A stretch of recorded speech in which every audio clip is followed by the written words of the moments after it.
Bienvenue dans Client Stories. Dans ce podcast, je partage ma longue expérience de la réalisation de témoignages clients, qu'ils soient écrits, filmés ou en live lors d'événements, pour que vous puissiez faire de vos clients de véritables ambassadeurs de vos produits et de votre marque. Je suis Stéphanie Wallier, créatrice de Newseo, et c'est Léa qui m'assiste dans la réalisation de ce podcast et qui va faire l'interview. Bonjour Léa, de quoi parle-t-on aujourd'hui ?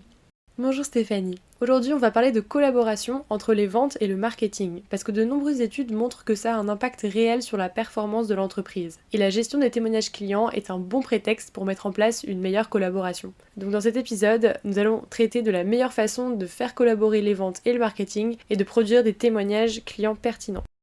Ah oui, effectivement, c'est un bon sujet. Moi, j'ai fait de la vente et du marketing et je comprends bien les particularités et les contraintes de chacun de ces métiers. Et on pourrait penser que dans le domaine du témoignage client, qui est, je le rappelle, le thème de ce podcast, chacun a tout intérêt à collaborer avec l'autre pour repérer les meilleures histoires et produire des success stories, parce que ce sont des contenus qui servent tout au long du tunnel, de l'entonnoir des ventes. Ça permet d'attirer l'attention des prospects, ça permet de prouver l'intérêt de la solution par des usages concrets, ça permet d'accélérer les ventes au final. Et pourtant, cette collaboration n'est pas toujours aussi efficace qu'il le faudrait. Alors, je pense que vous l'avez tous vécu dans votre entreprise et tout particulièrement lorsqu'on parle de témoignage client. Alors concrètement, comment ça se passe ? Vous, en tant que responsable marketing, vous vous adressez d'abord aux commerciaux pour repérer les cas clients les plus intéressants et puis vérifier aussi que vous pouvez les contacter pour une demande de témoignage. Et la plupart du temps, le commercial va vous donner le nom du bon contact et il vous dira d'appeler de sa part. Mieux, il aura même peut-être évoqué le sujet avec son client lors d'un précédent rendez-vous et il aura peut-être obtenu un accord de principe. Ça, c'est déjà le meilleur des cas. Après, il y a le pire des cas, c'est le commercial qui vous explique que c'est pas le bon moment, qu'il y a une négociation en cours, que le produit n'est pas encore en place, que l'entreprise ne communique jamais. Et d'ailleurs, c'est le cas de la plupart des clients de son secteur. Et bon, ça peut être vrai, bien sûr, mais de temps en temps, on sent quand même que certains commerciaux n'ont pas vraiment envie de vous aider dans cette tâche. Donc, entre ces deux extrêmes, vous avez le cas du commercial qui vous assure qu'il s'en occupe, qui va appeler le client lui-même pour vous obtenir le témoignage. Et puis, 6 mois plus tard, vous en êtes toujours au même point.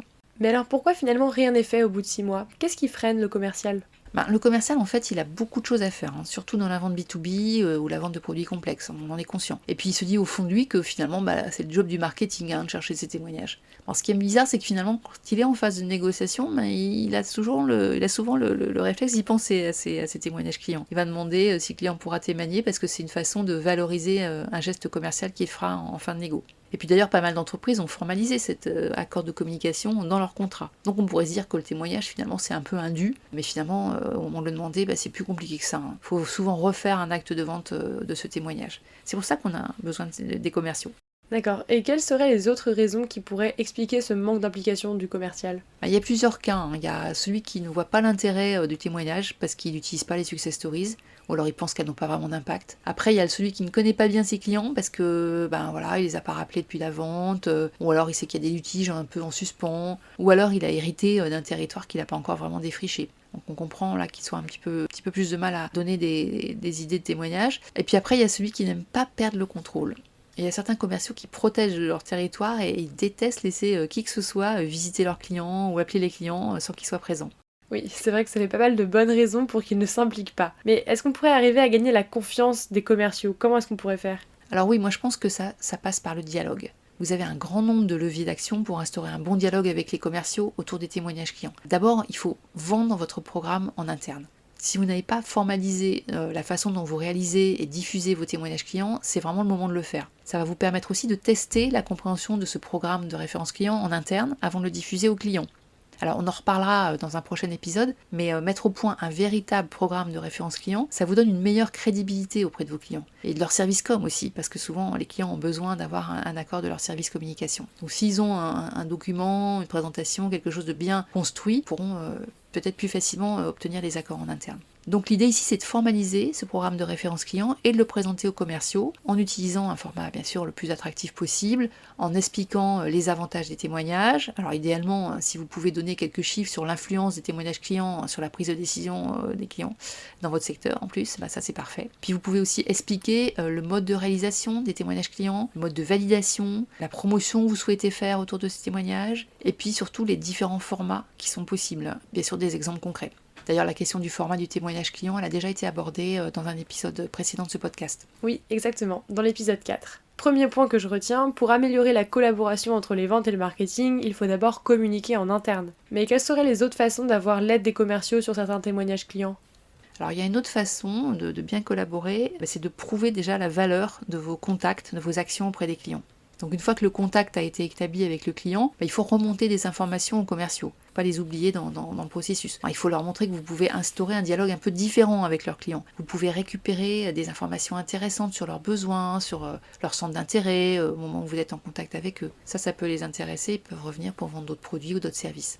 Donc pour ça, il faut mettre à jour le CRM pour conserver la trace de tous ces échanges, même si ces contacts n'ont pas donné lieu à véritablement la rédaction d'un cas client ou la réalisation d'un cas client. Parce que pour moi, enrichir la connaissance client, c'est vraiment bénéfique à toute l'entreprise. Alors moi, en tant que consultante externe, j'ai pas forcément accès au CRM de mes clients, mais quand j'ai un échange intéressant avec leur client, le client final, celui que je prévois d'interviewer, je renvoie un compte rendu complet au commercial. Je prends de toute façon des notes, moi sur OneNote, quand j'ai des calls, donc c'est très simple de renvoyer un email juste après. D'accord, effectivement, s'il y voit un intérêt, le commercial sera beaucoup plus ouvert à l'idée de mettre en contact le marketing avec ses clients. Oui, tout à fait. Et d'ailleurs, pour qu'il le fasse, le mieux pour moi, c'est de mettre en place une collaboration régulière. Parce que le commercial ne va pas forcément le faire spontanément. Ça, c'est vraiment très rare. Donc, il faut déclencher des meetings réguliers entre le marketing et les commerciaux pour parler du sujet des témoignages clients. Surtout que les territoires, en fait, ils évoluent. Vous avez de nouveaux clients qui sont signés, vous avez des contacts clients qui changent. D'ailleurs, certains contacts qui étaient un peu réfractaires à l'idée de parler sont parfois remplacés par des personnes qui aiment témoigner. Donc ça, il faut le savoir, il faut en profiter. Donc tout ça fait qu'il est très utile de faire un point régulier avec les commerciaux, en face à face, ou en Zoom, ou en Teams, si vous n'êtes pas encore rentré au bureau, pour affiner vos actions et échanger sur tous les détails et les éléments qui se sont passés chez les clients. Et moi, je propose aussi d'en profiter pour leur demander ce qui leur manque, à ces commerciaux, quels sont les témoignages qui leur seraient utiles dans leurs actes de vente, et puis comment ils les utilisent, quel format leur plaît le mieux, qu'est-ce qui est le plus pratique par rapport aux demandes de leurs propres clients. Et puis aussi leur demander s'ils sont bien au courant de tout ce qui est produit. Très bien. Donc, grâce à ces actions, on récupère les informations sur les clients, on est mieux aligné car on communique régulièrement. Est-ce qu'il y aurait aussi une dernière chose qu'on peut faire pour améliorer cette collaboration ? Alors oui, la dernière chose qu'il ne faut pas oublier, c'est de faire la promotion de vos témoignages clients auprès des commerciaux. Parce que comme pour tout contenu, la production du cas client, c'est pas une finalité. La diffusion et la promotion, ça compte tout autant dans le succès de votre stratégie et ça vaut aussi pour l'interne. Les commerciaux, ils reçoivent beaucoup d'informations, ils peuvent passer à côté de l'annonce de la sortie d'un nouveau témoignage. Ce que je conseille, moi, c'est d'utiliser tous les canaux pour informer les commerciaux, parce que certains vont préférer recevoir des emails, regarder des newsletters. Vous leur faites des emails, vous vous insérez dans la newsletter interne. Quand vous mettez en ligne votre témoignage client sur le portail des contenus, vous déclenchez une notification, par exemple. Vous pouvez créer aussi une chaîne Slack, un groupe Teams, utilisez tous les outils pour être certain d'être un peu partout. Et puis intervenez aussi dans les réunions commerciales. Et puis pour faire cette promotion, et puis pour être sûr que les commerciaux vont savoir comment vraiment bien utiliser le cas client que vous leur fournissez, il faut leur expliquer l'intérêt de ce cas client que vous venez de produire. Donc vous pouvez en faire un résumé avec les points les plus notables, les plus remarquables. Vous pouvez le décliner en format qu'ils pourront utiliser dans leur présentation ou dans leur proposition. Puis si vous avez beaucoup de témoignages, à un moment donné, ça vaut peut-être aussi le coup de faire une petite matrice pour les recenser avec les catégories qui sont les plus pertinentes selon votre activité. Ça peut être les cas clients pour PME et pour grands groupes, les cas clients dans tel secteur d'activité ou pour tel produit ou service que vous vendez, etc. Et puis pensez à faire un récapitulatif en fin de période et à rappeler à chaque fois où se trouvent les cas clients. Les cas écrits, les vidéos, les communiqués de presse, les retombées de presse, tout ça, ça a un format différent. Il faut le stocker, l'organiser de manière évidente pour que le commercial le trouve le plus facilement possible. Merci pour tous ces conseils pour faire collaborer les ventes et le marketing pour produire un bon témoignage client. Donc si j'ai bien retenu, je récapitule. D'abord vendre son programme en interne, ensuite prouver la valeur de ses contacts aux commerciaux, puis collaborer régulièrement avec eux et ne pas oublier toute la partie promotion du témoignage client. Et dans le prochain épisode, nous allons justement vous donner les conseils pour optimiser la promotion de vos témoignages clients. Alors à très bientôt!